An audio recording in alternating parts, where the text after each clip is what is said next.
Hello guys, good morning বন্ধুরা, তোমরা কেমন আছো? তো দেখো আজকে সকাল সকাল এখন বাজে 5:20, 4:20 টাইম হয়েছে। আর এটা দেখো ছাদে চলে এসেছি। আর আজকে সকালে যে এতগুলো কাক কোথা থেকে চলে আসলো নিমেষের মধ্যে। আমি ছাদে উঠেছি যখন বিস্কুট দিতে, দেওয়ার সঙ্গে সঙ্গে চারিদিক দিয়ে মানে তোমরা দেখলে হয়তো বিশ্বাস করতে। আর আমি কি করলাম, তাড়াতাড়ি করে সঙ্গে সঙ্গে নিচে গিয়ে তাড়াতাড়ি করে তোমাদের সাথে শেয়ার করব বলে ফোনটা নিয়ে চলে আসলাম, ভিডিও করতে শুরু করলাম। ততক্ষণে কিন্তু এখানে যা কাক দেখছো তার আর্ধেকও নেই এখানে। মানে অনেক কেন খাবারগুলো নিয়েই তো ওরা উড়ে আবার চলে যায়। মোটামুটি অনেকজন আর কি চলে গেছে সঙ্গে সঙ্গে। তো আজকে দেখো এতগুলো কাক এইভাবে যে হঠাৎ করে আসবে আমি কিন্তু ভাবতেও পারিনি। একটা দুটো পাঁচটা এরকম করে করে সব রকম পাখি মিলিয়ে আসে, চড়ুই, শালিক, তারপরে কবুতর, তারপরে ঘুঘু, সব রকম পাখি আসে। কিন্তু আজকে এই কাকগুলোকে দেখে আমি তো জাস্ট অবাক একদম। আর নিজেকে মনে হচ্ছে যে অনেক অনেক ভাগ্যবান যে আমি যে খাবারগুলো দিতে এসেছি ওরা বুঝতে পেরেছে, আগাম সতর্কবার্তা যেটা বলে সেই হিসেবে আর কি। জানি না ভালো হতে চলেছে কি খারাপ হতে চলেছে। তা thank you universe, thank you universe, thank you universe. তোমরা যারা মহাবিশ্বকে বিশ্বাস করো, আমি কিন্তু খুব বিশ্বাস করি। আমি ধন্যবাদ জানাই মহাবিশ্বকে আমার এই খাবারগুলো আজকে এত কাক একসঙ্গে এসে খাওয়ার জন্যে। তো আমি বিশ্বাস করি, আমি মনে করি যে আমার হয়তো ভালো দিন আসতে চলেছে। কত স্বপ্ন, কত।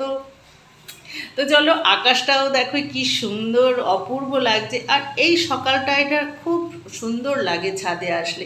আর এই ডালটা না দেখো কে না ভেঙে দিয়েছে। তা অনেক দিন আগেও একবার দেখলাম, আমার মায়া লাগছে যে এটা আবার এখান থেকে ছিঁড়ে নেব, কিন্তু কিছু করারও নেই। এখান থেকে ডালটা অবশেষে ছিঁড়েই নিলাম, কেননা সেই একটুখানি ওই যে একটা আঙুল কেটে ঝুলবে, তার থেকে যেটা জোড়া লাগবে না সেটা কেটে বাদ দিলে হবে, সেটা সুস্থ হওয়ার জায়গায় আসে।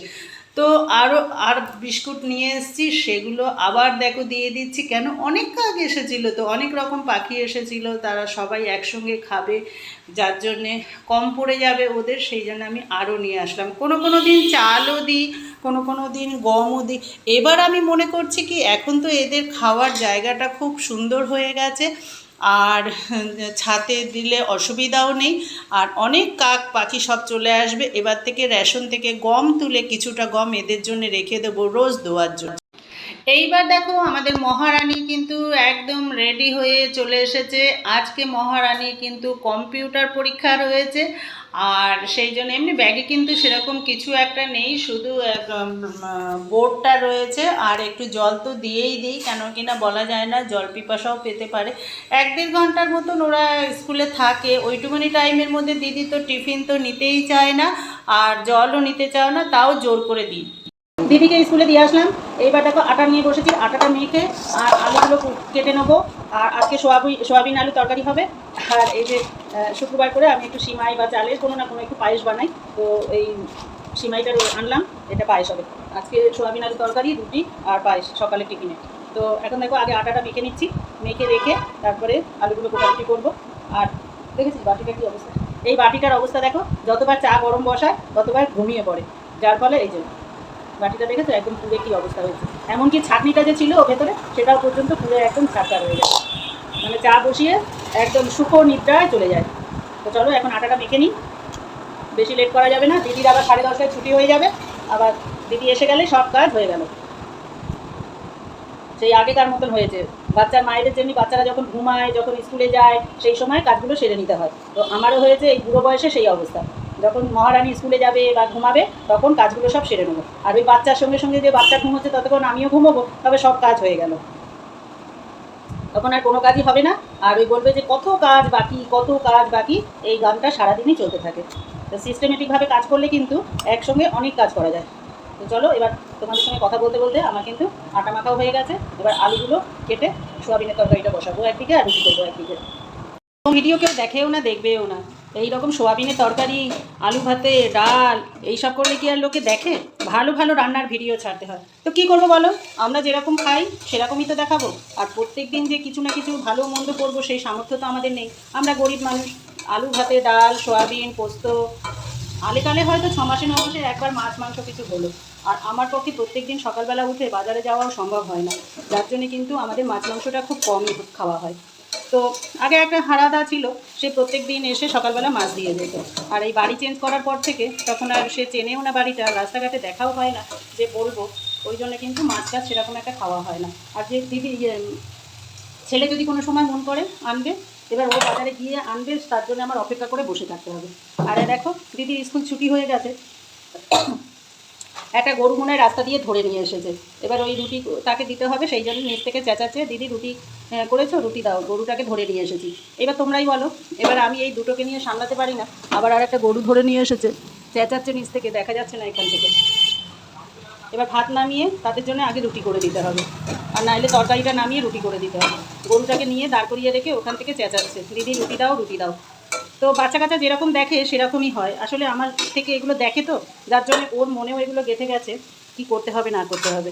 এক পশু পাখি জন্তু জানোয়ার সবার সঙ্গে ও কিন্তু আমার মতনই ওগুলো কপি করে চলার চেষ্টা করে। এবার ভাত নামাবো না তরকারি নামাবো, কোনটা নামাবো? আটা অবশ্য মেখে রেখেছি, এবার রুটি বানানোর অপেক্ষা। দেখি দেখি, তুমি প্রত্যেকদিন জুতো পরেই ঢুকে যাও ঘরে, তোমাকে বললেও তুমি শুনছো না। আগে বাইরের জুতোটা খুলে তারপরে ঢুকতে হয়। জুতোটা খোলো। কী খাচ্ছ এটা? শুরু মানে এখন সব শুরু হলো। আজকে আমি তোমার কাউন্ট করবো, তোমার কাগজটা ছেড়ো, কাগজ শুদ্ধ খাচ্ছ নাকি? আজকে তোমারটা আমি কাউন্ট করবো, সারাদিনে তুমি কতবার দোকানে যাচ্ছ আর কি কিনছো, কি হাজিবাজি খাচ্ছ। ঠিক আছে? এই সবে শুরু হলো। এটা কি কুলপি আইসক্রিম, তাই তো? তাই বলে তো। সকালে যখন ছাদে এসেছিলাম তখন ফুলগুলো সেরকম ফোটেনি, কেন কি না অনেক সকালে এসেছি, তাই ফুলগুলো ঠিকমতো ফুটেনি তখন, তাই জন্য বেলাতে দোকানে যাওয়ার পথে এখন আসলাম। নেবো তো। তো এখন আসলাম, এবার এই ফুলগুলো দোকানে নিয়ে যাব বলে ওই জন্য সকালে তুলিনি, রেখে দিয়েছিলাম গাছে। না না না, ওদের গাছে হাত দেয় না, ওটা ওদের টব। তো চলো এবার ফুলগুলো নিয়ে দোকানে আজকে গণেশ লক্ষ্মীকে দেবো।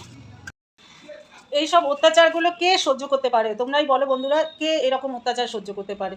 দেখো কি অবস্থা করেছে। আমি এই যে আমি এই খাতাটা একটু লেখালেখি করছিলাম, কাজ করছিলাম, আর ও আমার গালে এসে যে কি কি করছে আমি আয়নায় দেখিও নি, আমি করিনি। এখন এবার আয়নার দিকে তাকিয়ে দেখছি, দেখো এই অবস্থা। যদি আমি আয়নায় মুখ না দেখে আমি যদি রাস্তায় বেরিয়ে যেতাম, তাহলে লোকে আমাকে পাগল বলতো না বলো? তা কি বলবে তোমরাই বলো, তোমরা একটু কমেন্টে জানাও যে এই সব অত্যাচার আমি চুরি চুরি করে ফেলেছি।